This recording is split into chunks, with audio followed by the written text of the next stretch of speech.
Welcome to news alerts. CM Chandrababu ప్రమాణ స్వీకారం అనంతరం ఉండవల్లిలోని తన నివాసంలో మంత్రులతో సమావేశం నిర్వహించారు. ఈ సందర్భంగా వారికి పలు అంశాలపై అవగాహన కలిగించే ప్రయత్నం చేశారు.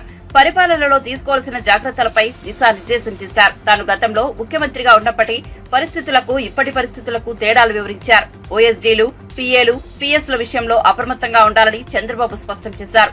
వైసీపీ ప్రభుత్వంలో మంత్రుల వద్ద పనిచేసిన వారిని చేర్చుకోవద్దని సూచించారు. రాష్ట్రంలో జగన్ నాశనం చేసిన వ్యవస్థలను బాగు చేయాల్సి ఉందని చంద్రబాబు కోరారు. రాష్ట్ర పునర్నిర్మాణంలో మంత్రులది కీలక బాధ్యత కావాలని పిలుపునిచ్చారు. శాఖల వారీగా శ్వేతపత్రాలు సిద్ధం చేసి ప్రజల ముందు ఉంచుదామని పేర్కొన్నారు.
కువైట్ అగ్ని ప్రమాద ఘటనపై ప్రధాని నరేంద్ర మోదీ ఉన్నత స్థాయి సమావేశం నిర్వహించారు. సహాయక చర్యలను పర్యవేక్షించేందుకు తక్షణమే కువైట్ వెళ్లాలని కేంద్ర విదేశాంగ శాఖ సహాయ మంత్రి కీర్తివర్ధన్ సింగ్ ను ఆదేశించారు. దీంతో కేంద్ర మంత్రి కువైట్ కు బయలుదేరనున్నారు. ప్రధాని మోదీతో భేటీ ముగిసిన తర్వాత తాను బయలుదేరనున్నట్లు ఆయన తెలిపారు. వీలైనంత తొందరగా మృతదేహాలను భారత్ కు రప్పించేందుకు స్థానిక అధికారులతో ఆయన సమన్వయం చేసుకున్నారు. ప్రధాని మోదీ ఆదేశాల మేరకు కేంద్ర మంత్రిని గల్ఫ్ కు పంపిస్తున్నట్లు విదేశాంగ శాఖ కార్యాలయం ఓ ప్రకటనలో తెలిపింది. కువైట్ అగ్ని ప్రమాద ఘటనలో ఇప్పటి వరకు 50 మంది మరణించగా అందులో 40 మంది భారతీయులు ఉన్నారు. గాయపడిన వారిలోనూ చాలా మంది భారతీయులు ఉన్నారు. బాధితులకు అండగా నిలబడేందుకు ఎమర్జెన్సీ హెల్ప్ లైన్ నెంబర్లు అందుబాటులో ఉంచినట్లు కువైట్ లోని భారత రాయబారుల కార్యాలయం వెల్లడించింది. ఈ ప్రమాదంపై ప్రధాని నరేంద్ర మోదీ తీవ్ర దిగ్భ్రాంతి వ్యక్తం చేశారు. కువైట్ ప్రమాద ఘటనలో మృతి చెందిన వారిలో ఎక్కువగా కేరళ, తమిళనాడుకు చెందిన వారు ఉన్నట్లుగా తెలుస్తోంది. ఈ నేపథ్యంలో కేంద్రం జోక్యం చేసుకోవాలని కోరుతూ విదేశాంగ శాఖ మంత్రి ఎస్ జైశంకర్ కు కేరళ ముఖ్యమంత్రి పినరయి విజయన్ కు లేఖ రాశారు. బాధితుల్లో ఎక్కువగా మలయాళీలు ఉన్నారని, వారికి తక్షణమే సహాయం అందించాలని కోరారు.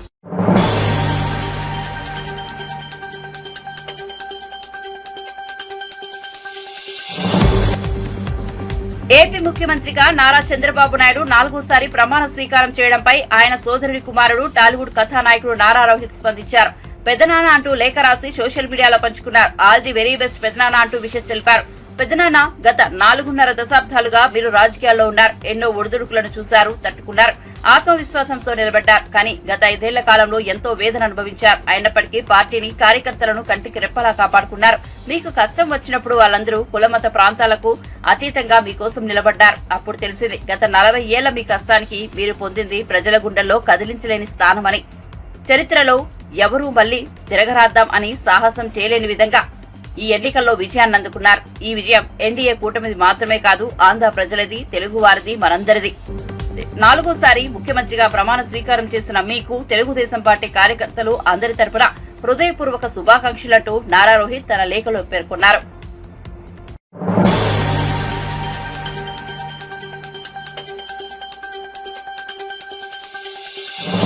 T20 వరల్డ్ కప్ 2024లో భారత్ జైత్రయాత్ర కొనసాగుతోంది. టీమిండియా వరుసగా 3వ విజయాన్ని తన ఖాతాలో వేసుకుంది. న్యూయార్క్ లోని Nassau county international cricket stadium వేదికగా అమెరికాతో జరిగిన మ్యాచ్ లో 7 వికెట్ల తేడాతో గెలిచింది. తొలుత బ్యాటింగ్ చేసి అమెరికా నిర్దేశించిన 111 పరుగుల లక్ష్యాన్ని భారత్ 18.2 ఓవర్లలో 3 వికెట్లు కోల్పోయి ఛేదించింది. టార్గెట్ చేసింగ్ లో స్టార్ బ్యాటర్ సూర్యకుమార్ యాదవ్ కీలక పాత్ర పోషించాడు. 49 బంతుల్లో 50 పరుగులు భారత్ ను విజయ తీరాకు చేర్చారు. శివం దుబేతో జతకట్టి చివరి వరకు క్రీజ్ లోనే ఉన్నారు. బౌలింగ్ పేసర్ హర్షదీప్ సింగ్ కీలక పాత్ర పోషించారు. 4 ఓవర్లలో 9 పరుగులు మాత్రమే ఇచ్చి 4 కీలకమైన వికెట్లు పడగొట్టారు. పవర్ ప్లే ప్రారంభంలోనే ఓపెనర్లు విరాట్ కోహ్లీ, కెప్టెన్ రోహిత్ శర్మ ఇద్దరు అవుట్ అయ్యారు. ఫామ్ లో ఉన్న రిషబ్ పంత్ కూడా జట్టు స్కోరు 39 పరుగుల వద్ద వెనుదిరిగాడు. దీంతో జట్టు ఇబ్బందుల్లో పడినట్టు అనిపించింది. కానీ సూర్యకుమార్ యాదవ్, శివం దుబే 4వ వికెట్ కు ఏకంగా 67 పరుగుల భాగస్వామ్యాన్ని నెలకొల్పారు. దీంతో మరో 10 బంతులు మిగిలి ఉండగానే భారత్ లక్ష్యాన్ని ఛేదించింది. సూర్యకుమార్ 49 బంతుల్లో 50 పరుగులతో నాటౌట్ గా నిలిచాడు. ఇక దుబే 31 పరుగులతో నాటౌట్ గా చివరి వరకు క్రీజులో ఉన్నాడు.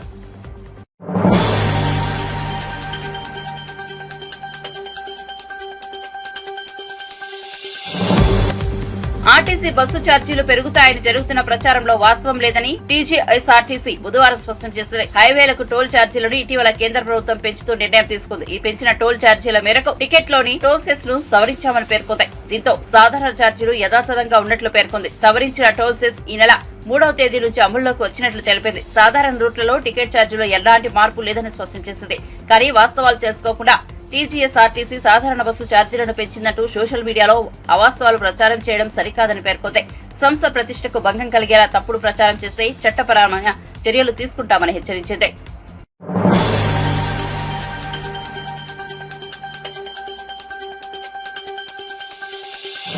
ఆధార్ రేషన్ కార్డు లింకు చేయని వారికి కేంద్ర ప్రభుత్వం మరోసారి అవకాశం ఇచ్చింది. ఈ 2 లింకు చేసుకోవడానికి గడువును సెప్టెంబర్ 30 వరకు పొడిగించింది. వాస్తవానికి ఈ గడువు జూన్ 30తో ముగుస్తోంది. ఈ నేపథ్యంలో గడువును మరో 3 నెలలు పొడిగించింది. రేషన్ కార్డులు దుర్వినియోగం అవుతున్న నేపథ్యంలో అవకతవకలను అడ్డుకోవడానికి ఆధార్ రేషన్ కార్డును లింకు చేయాలని కేంద్రం గతంలో ఆదేశించింది. ఈ రెండింటిని అనుసంధానం వల్ల అర్హులకు ఆహార ధాన్యాలు అందడంతో పాటు నకిలీ రేషన్ కార్డులు తగ్గే అవకాశం ఉంటుంది. సమీపంలోని రేషన్ దుకాణం లేదా కామన్ సర్వీస్ సెంటర్ కు వెళ్లి ఆధార్ రేషన్ కార్డు లింకు చేసుకోవచ్చు. ఆధార్ కార్డు రేషన్ కార్డుతో పాటు అవసరమైన పత్రాలను అందించి బయోమెట్రిక్ వెరిఫికేషన్ తో అనుసంధానం పూర్తి చేసుకోవచ్చు. ఆన్లైన్ పోర్టల్ ద్వారా కూడా అనుసంధానం చేయవచ్చు.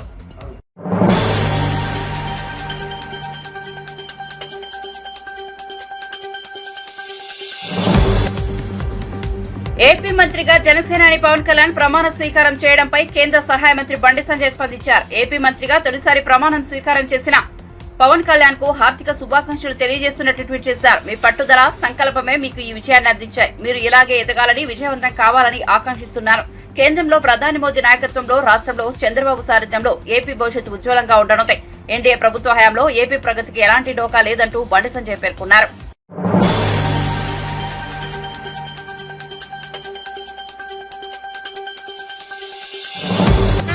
ప్రస్తుతం టాలీవుడ్ లో ఉన్న ప్రతిష్టాత్మక ప్రాజెక్టులలో కల్కి 2898 AD ఒకటి.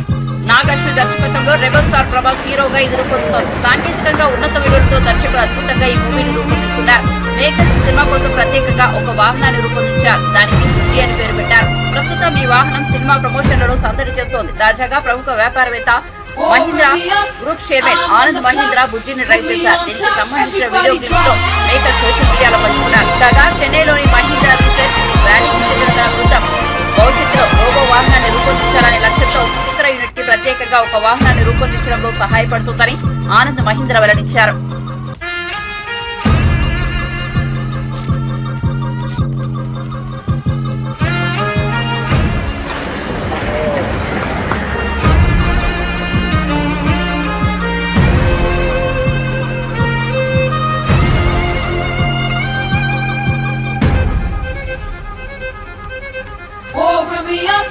I'm on the clock, put me on top, everybody drop.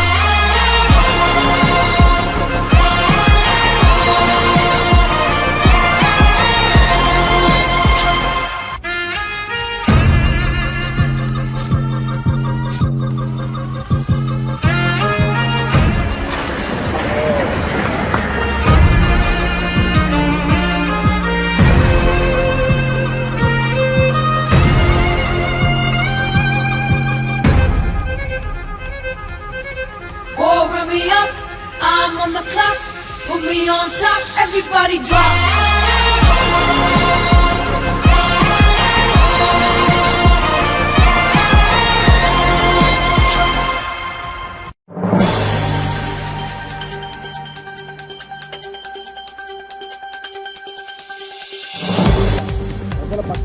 Khammam జిల్లాలోని 7 మండలాలను ఆంధ్రాలో కలిపితేనే ప్రమాణ స్వీకారం చేస్తానని మోడీకి చెప్పారని చంద్రబాబు ఎన్డీఏ ఎమ్మెల్యేల సమావేశంలో చెప్పారని, 7 మండలాలను ఆంధ్రాలో కలపడంపై తెలంగాణ బంద్ కు బీఆర్ఎస్ పిలుపునిచ్చిందని మాజీ ఎమ్మెల్యేలు బాల్కుసుమన్, పెద్ది సుదర్శన్ రెడ్డి తెలిపారు.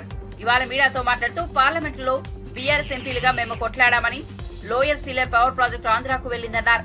7 మండలాలపై సీఎం రేవంత్ రెడ్డి ఒక్క మాట మాట్లాడలేదని, చంద్రబాబు నాయుడు శిష్యుడు రేవంత్ రెడ్డి తెలంగాణ సీఎంగా ఉన్నారన్నారు. చంద్రబాబు నాయుడు డైరెక్షన్ లో రేవంత్ రెడ్డి నడుస్తున్నారని బాల్కసుమన్ అన్నారు.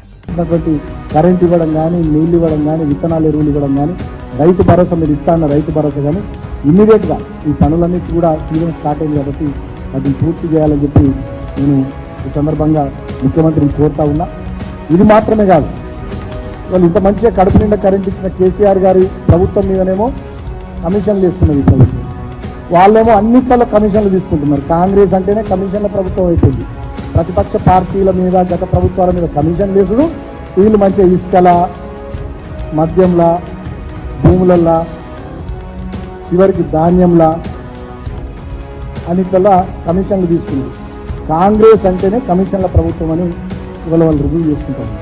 ఈ కమిషన్ల మీద శ్రద్ధ తగ్గించి నిజమైనటువంటి పాలన మీద దృష్టి పెట్టాలని చెప్పి ఈ సందర్భంగా నేను ముఖ్యమంత్రిని చేస్తాను. అంతేకాకుండా కిషన్ రెడ్డి గారు కేంద్రంలో బొగ్గు గనుల శాఖ మంత్రిగా బాధ్యతలు తీసుకున్నారు, సంతోషం.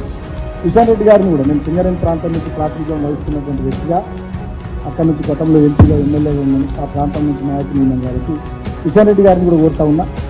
గతంలో మా ప్రభుత్వం ఉన్నప్పుడు ముఖ్యమంత్రి కేసీఆర్ గారు ఆనాడు ప్రధానమంత్రి గారికి లేఖ రాశారు. సింగరేణికి సంబంధించినటువంటి బొగ్గు బావుల్ని సింగరేణి సంస్థకు ఇవ్వాలి, వేలంలో పెట్టింది. ఆనాడు పరిశ్రమల శాఖ మంత్రి ఉన్నటువంటి కేటీఆర్ గారు ఆనాటి బొగ్గు గనుల శాఖ మంత్రి ఉన్న ప్రహ్లాద్ జోషి గారికి కూడా లేఖ రాశారు. సింగరేణికి బొగ్గు బ్లాక్లు సింగరేణి సంస్థకి ఇవ్వాలి, ఓపెన్ యాక్షన్ పెట్టింది. మరి ఇవాళ మీరే బొగ్గు గనుల శాఖ మంత్రి అయ్యారు. దయచేసి మీకు విజ్ఞప్తి చేస్తూ ఉన్నాం, మీరు తెలంగాణ మీద సింగరేణి ప్రాంతంలోని బొగ్గు బావులన్నింటినీ కూడా వేలానికి పెట్టకుండా సింగరేణి సంస్థకే ఇవ్వాలి.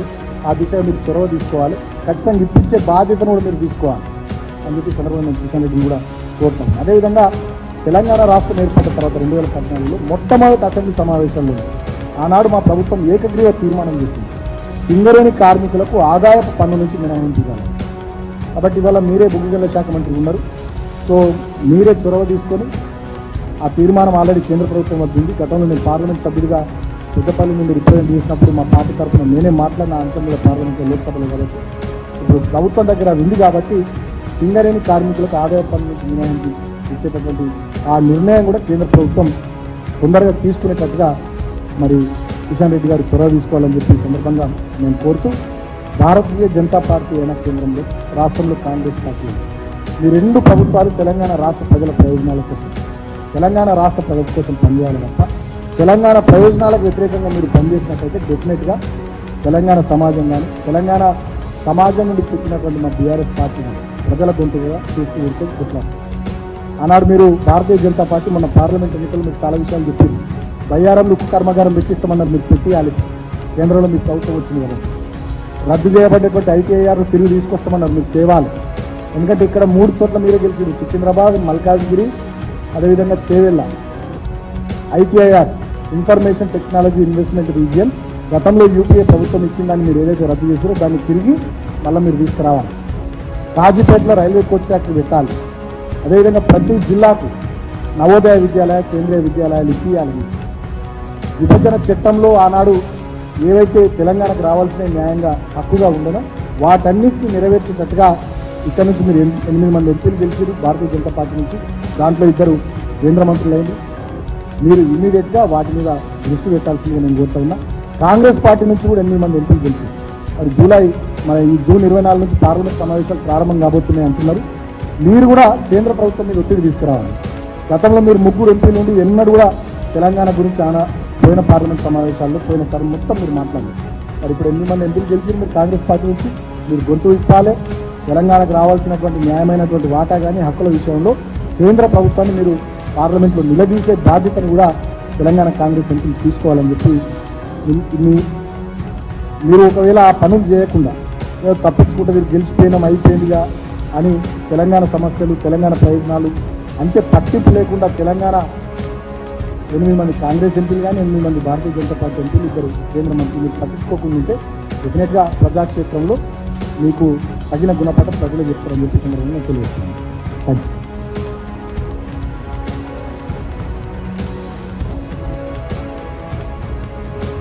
నమస్కారం. ఇక్కడ మా సుమన్ గారు మాట్లాడినట్టు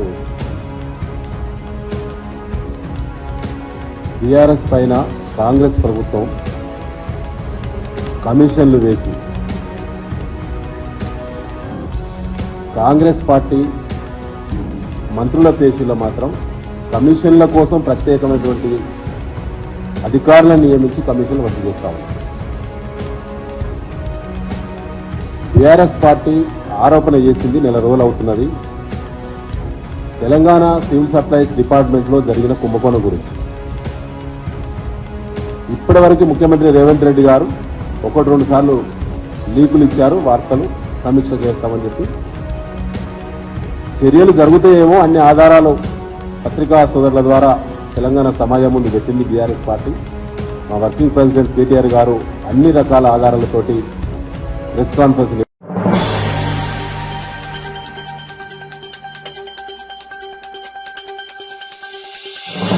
చంద్రబాబు రాక్షస పాలన చేస్తున్నాడు. ప్లాన్ ప్రకారమే ప్రమాణ స్వీకారానికి ముందే వైఎస్ఆర్సీపీ నాయకుల ఆస్తులపై దాడులు చేస్తున్నారని, పోలీసులు ప్రేక్షక పాత్ర పోషిస్తున్నారంటూ దాడుల వల్ల ఆత్మహత్యలు చేసుకుంటున్నారని, ప్రధాని హోంమంత్రికి లిఖితపూర్వకంగా ఫిర్యాదు చేశామని, స్పందించకపోతే న్యాయ పోరాటం చేస్తామని, ఈ దాడులకు బీజేపీ కూడా బాధ్యత వహించాలని వైవి సుబ్బారెడ్డి తెలిపారు. లోగడ 2014 నుంచి 19 వరకు అధికారంలో ఉన్నప్పుడు ఇదే విధంగా పాలన సాగించారు చంద్రబాబు నాయుడు గారు ఆధ్వర్యంలో. అప్పుడు ఎన్డీఏ 3 పార్టీలు ఆ రోజు పాలన కొనసాగించారు. ఇప్పుడు మళ్ళా అధికారంలోకి వచ్చిన వారం రోజులకే, అంటే ప్రమాణ స్వీకారానికి ముందే ఒక ప్లాన్తో రాష్ట్ర వ్యాప్తంగా వైఎస్ఆర్ కాంగ్రెస్ పార్టీ కార్యకర్తలపై, నాయకులపై,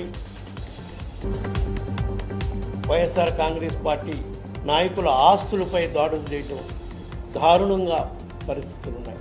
మరి కొన్ని జిల్లాల్లో అయితే పోలీసుల సమక్షంలోనే కార్యకర్తలు, నాయకులపై దాడులు చేస్తుంటే కూడా పోలీసులు కేవలం సోద్యం చూస్తున్నట్టున్న పరిస్థితులు కూడా కొన్ని ఉన్నాయి. అవి కూడా మీకు క్లిప్పింగ్స్ అన్నీ కూడా మీకు ఇస్తాం.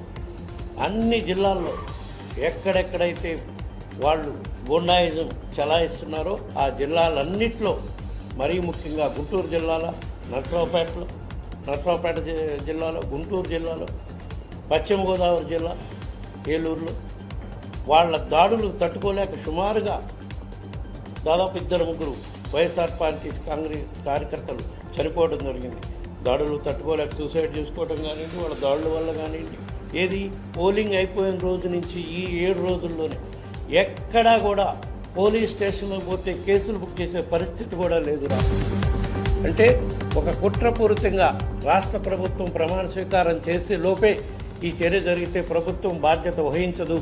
ప్రభుత్వం అంటే కొత్తగా అధికారంలోకి వచ్చినాయంటే ప్రభుత్వం బాధ్యత వహించకుండా ఉండాలని కార్యకర్తలను రెచ్చగొట్టి తెలుగుదేశం గుండాలతో ఈ విధంగా రాష్ట్ర వ్యాప్తంగా రాక్షస పాలన కల్పించే విధంగా పరిస్థితులు ఉన్నాయి. దీనిపై వైఎస్ఆర్ కాంగ్రెస్ పార్టీ తరఫున కేంద్ర ప్రభుత్వం దృష్టి తీసుకురావడం కోసం గత 3-4 రోజుల నుంచి ప్రత్యక్షంగా కలిసి చెప్పే ప్రయత్నం కూడా చేస్తున్నాం. వాళ్ళు వేరే ప్రమాణ స్వీకారోత్సవాలు వీటన్నిటి వల్ల బిజీగా ఉండటం వల్ల అపాయింట్మెంట్ కూడా దొరికే పరిస్థితి లేదు. కాబట్టి ప్రెసిడెంట్ ఆఫ్ ఇండియాకి, ప్రైమ్ మినిస్టర్కి, హోమ్ మినిస్టర్కి, నేషనల్ హ్యూమన్ రైట్స్ కమిషన్కి కూడా ఈరోజు అన్ని లిఖితపూర్వకంగా ఫిర్యాదులు అందించడం జరిగింది. దీనిపై వీళ్ళ దగ్గర స్పందన రాకపోతే తప్పకుండా న్యాయ పోరాటం చేసి దానికి కూడా అన్ని చర్యలు తీసుకునే కార్యక్రమం కూడా చేసి వైఎస్ఆర్ కాంగ్రెస్ పార్టీ కార్యకర్తల్ని కాపాడుకోవటానికి మా పార్టీ అధ్యక్షుడు జగన్మోహన్ రెడ్డి గారి నాయకత్వంలో తప్పకుండా మా పార్టీ కట్టుబడి ఉంటుంది. వాళ్ళకు అండగా ఉండేదాన్ని కార్యక్రమం కూడా చేస్తాము. రాబోయే రోజుల్లో ఎక్కడెక్కడైతే వైఎస్ఆర్ కాంగ్రెస్ పార్టీ నాయకులు, కార్యకర్తలపై దాడులు జరిగినాయో వాళ్ళందరినీ కూడా మా నాయకత్వం తరఫున పరామర్శించి వాళ్ళకి అండగా ఉండేదానికి భరోసా ఇచ్చే కార్యక్రమం కూడా చేస్తామని ఈ సందర్భంగా తెలియజేసుకుంటూ, ఇప్పుడు రాష్ట్రంలో మళ్ళీ కొత్తగా ఏర్పడుతున్న ఎన్డీఏ ప్రభుత్వంలో బీజేపీ కూడా భాగస్వామ్యంగా ఉంది. కాబట్టి ఇప్పుడు జరిగిన దాడులన్నిటికీ కూడా వాళ్ళు కూడా బాధ్యత వహించే పరిస్థితి ఉంటుంది. కాబట్టి కేంద్ర ప్రభుత్వం తక్షణమే స్పందించి రాష్ట్రంలో శాంతి భద్రతను నెలకొల్పేదానికి, లా అండ్ ఆర్డర్ కంట్రోల్లో ఉండే విధంగా చర్యలు తీసుకోవాలని చెప్పి ఈ సందర్భంగా విజ్ఞప్తి చేస్తున్నాం. అన్నీ ఉన్నాయమ్మా. పార్లమెంట్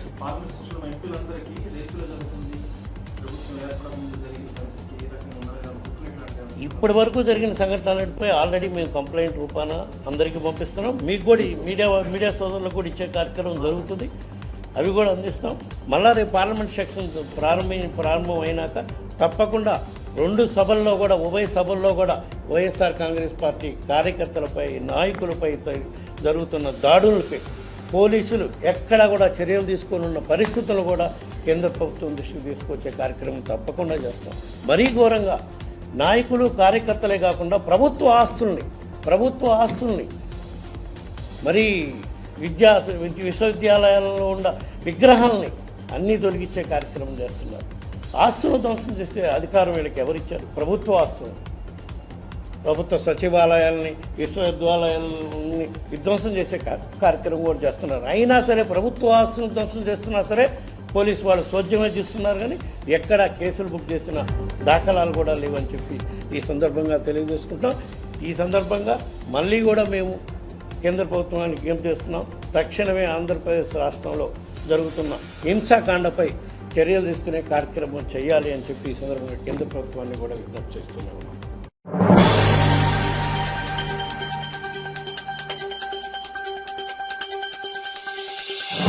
రాజకీయాల్లో గెలుపు ఓటములు సహజం. కానీ గత కొన్ని రోజులుగా జరుగుతున్న హింసాత్మక ఘటనలు చాలా బాధాకరమని, కార్యకర్తలమైన దాడులు చేయడం, ఇళ్లు కూలగొట్టడం లాంటి పరిస్థితులు రాష్ట్రంలో ఇంతకు ముందు ఎప్పుడూ లేవని, ఇలాంటి ఘటనలు జరగకుండా చర్యలు తీసుకోవాలని ప్రధానమంత్రికి, రాష్ట్రపతికి, హ్యూమన్ రైట్స్ కమిషన్ దృష్టికి తీసుకెళ్లడం జరిగిందని పెద్దిరెడ్డి మిథున్ రెడ్డి పేర్కొన్నారు.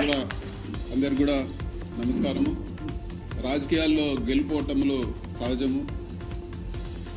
కానీ గత కొన్ని రోజులుగా జరుగుతున్న హింసాత్మక ఘటనలు చాలా బాధాకరము. రాజకీయాలు ఎలక్షన్ల వరకే ఉండాలి, కానీ దాని తర్వాత కూడా ఈరోజు చాలామంది కార్యకర్తల్ని దౌర్జన్యంగా గాయపరచడము, అదేవిధంగా ఇల్లులు కూల్చేయడము, జేసీబీలు పెట్టి వాళ్ళ వ్యాపారాల్లో దెబ్బతీయడము, అదేవిధంగా చాలామంది పైన ఈరోజు దాడులు జరిగిన పరిస్థితి అందరూ కూడా చూస్తూ ఉన్నాము. ఇవన్నీ కూడా ఒక మంచి ప్రెసిడెంట్ కాదు, అధికారం ఇప్పుడు కూడా శాశ్వతం కాదు. ఎన్నో పార్టీలు ఎంతోమంది అధికారంలోకి వచ్చారు, పోయారు. కానీ ఈ విధంగా కార్యకర్తల పైన దాడులు చేయడము, ఇల్లులు కొట్టడం, ఇవన్నీ కూడా కొత్త పద్ధతి. ఎప్పుడు కూడా ఈ విధంగా రాష్ట్రంలో జరగలేదని చెప్పి కూడా మేము తెలియజేస్తాను.